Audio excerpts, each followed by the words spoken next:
आदमी कई प्रकार का होता है, पर ये ध्यान रखना, जो खून चूसता है वो कौन होता है? वो भी, हाँ, और एक अपना खून निकाल के दूसरे में चढ़ा देता है, वो भी आदमी होता है। आदमी ही आदमी के खून को चूसता और आदमी ही आदमी के गमों को है सीलता।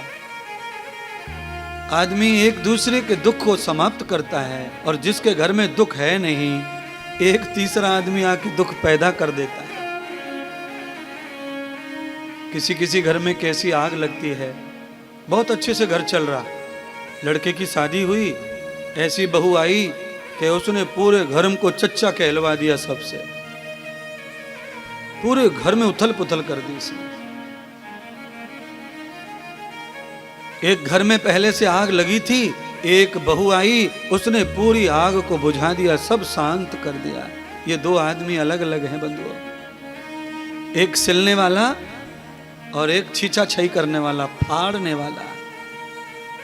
इसीलिए ज्ञानी कहते हैं कि फाड़ने वाले से सिलने वाले की महिमा ज्यादा है। इसीलिए हमारे सभी भक्तों को चाहिए कि हम फाड़ने वालों से सिलने वाले में शामिल हों, फाड़ने वालों को त्याग करके आदमी बने। आदमी बनिए। पानी पिलाने वाला, आवाज देने वाले आदमी अच्छे नहीं रहते।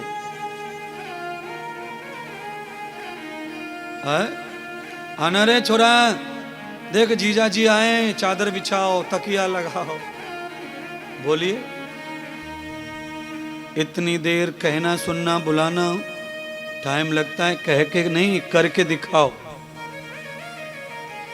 और करने वाले से भगवान जरा प्रसन्न होता है बंधु, क्योंकि कर्म ही सत्य है। कहना बोलना ये सत्य नहीं है।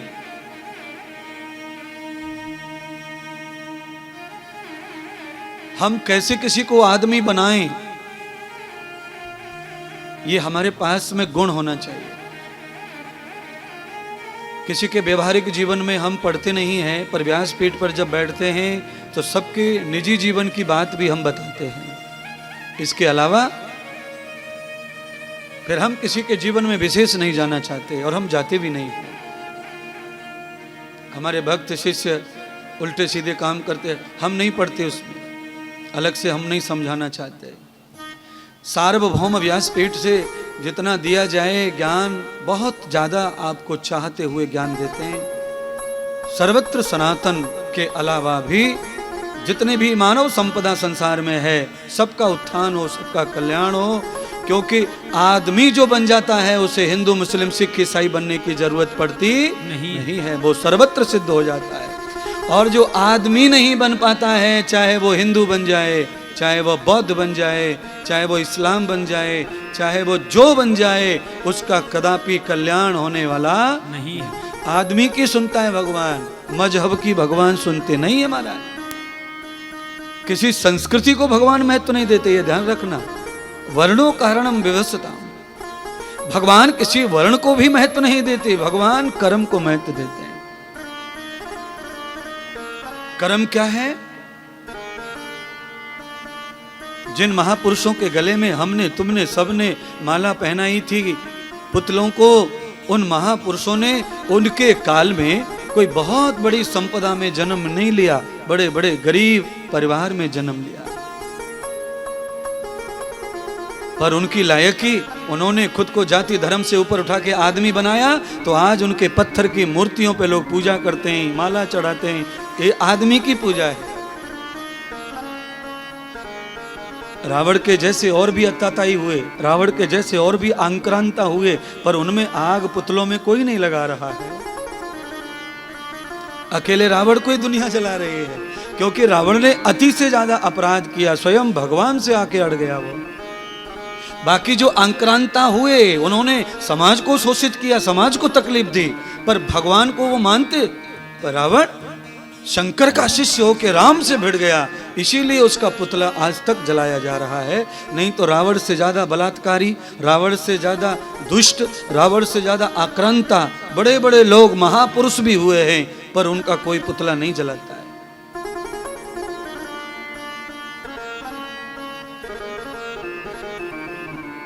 रावण ने जो गलतियां की थी वो नियोजित थी, योजना बना करके। बाकी महापुरुषों ने गलतियां जो की वो नियोजना बना के नहीं की, उनसे गलतियां हो गईं।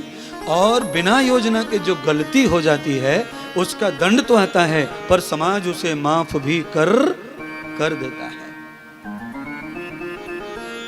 थोड़ी देर क्रोध रहता है।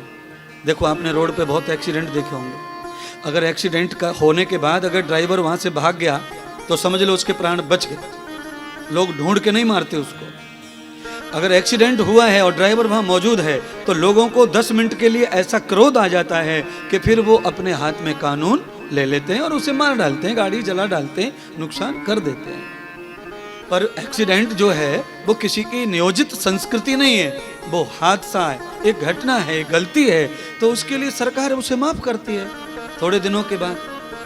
पुलिस केस नहीं बनता बहुत हैवी, कोई सजा नहीं है। 10 लोग मरे तो 302 नहीं बनता उसमें। यही हमारे महापुरुषों के साथ भी घटना में घटा। उनको भी तकलीफ तो हुई, पर उनको वर्तमान तकलीफ हुई, बाद में माफ कर दिया, क्योंकि हकीकत जब सामने आती है तो माफी मिल जाती है। इसीलिए गलती हो जाए तो माफी मांग लेना चाहिए, आप कितने भी महान क्यों ना हो, क्योंकि सबके लिए समानता है कानून में, व्यवस्था में। पर आदमी बनना बड़ा जरूरी है। जो आदमी बनता है ना वो महान से महान होके भी अपनी भूल चूक की माफी मांगता है। पर जो आदमी बनना नहीं चाहते,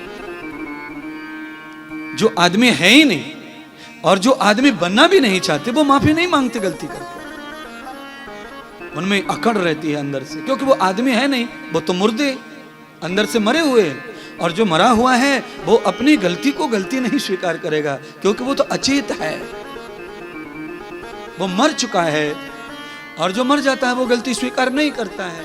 इसीलिए महात्मा इंद्रदेव और ये कथा दोनों मिलकर आपको समझा रहे हैं कि हमें आदमी बनना है, पानी पिलाना है, किसी को खाना खिलाना है, जो भी सामने दिखे जरूरतमंद उसके लिए हमें खड़ा होना है। तो हम आदमी हैं, हमें दूसरे को अवसर नहीं देना है। ये मैं नहीं कह रहा, ये भागवत कह रही है। शंकर भगवान व्यास जी के पास जब गए तो उन्होंने देखा कि शंकर इस समय एक पुत्र की इच्छा कर रहे हैं, माफ करना, व्यास जी इस समय इच्छा कर रहे हैं पुत्र की।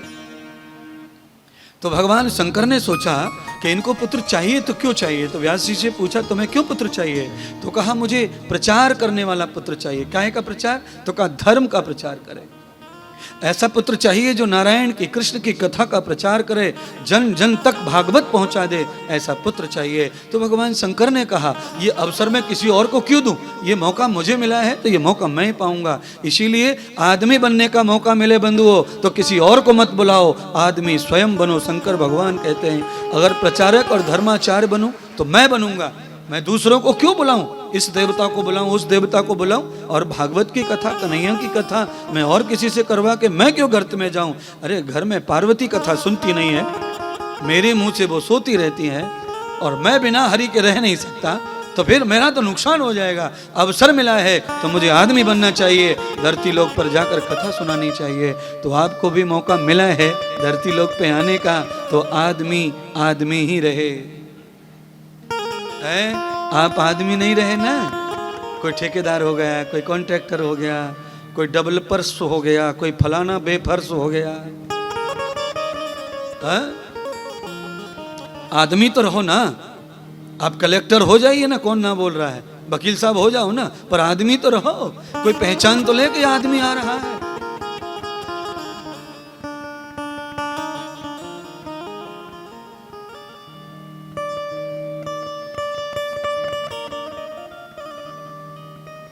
आदमी बनने की कथा कहां से शुरू होती है। यम प्रबध्यते युक्त वासो बाल गोपाल नंदन।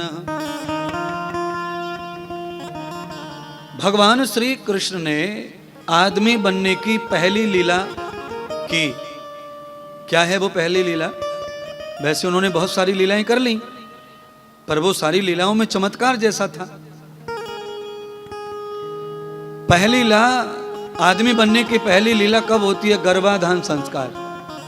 जिस समय पति अपनी धर्म पत्नी को बच्चे की स्थापना गर्भ में करता है, वो पहला दिन है आदमी बनने का। वहां भूल चूक हो गई, चलो कोई बात नहीं है।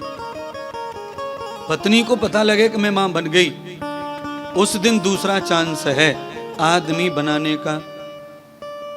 वहां भी गलती हो गई, चलो कोई बात नहीं है। परिवार को पता चल गया कि हमारी बहू मां बन गई है, ये तीसरा चांस है आदमी बनाने का।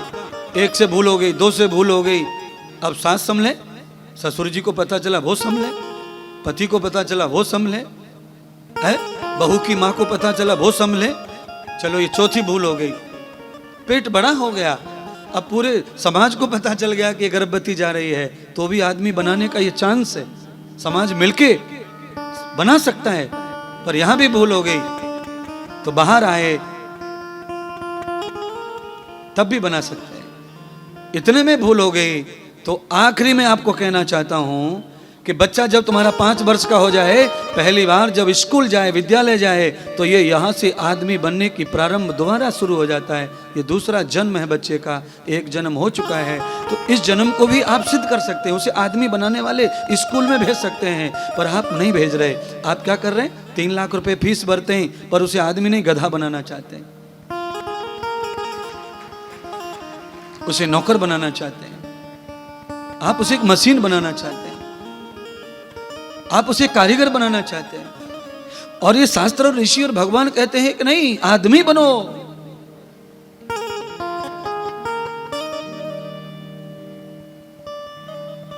मानव तू मानव बन,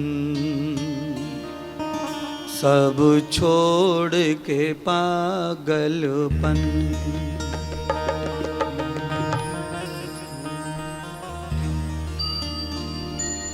मानव तो मानव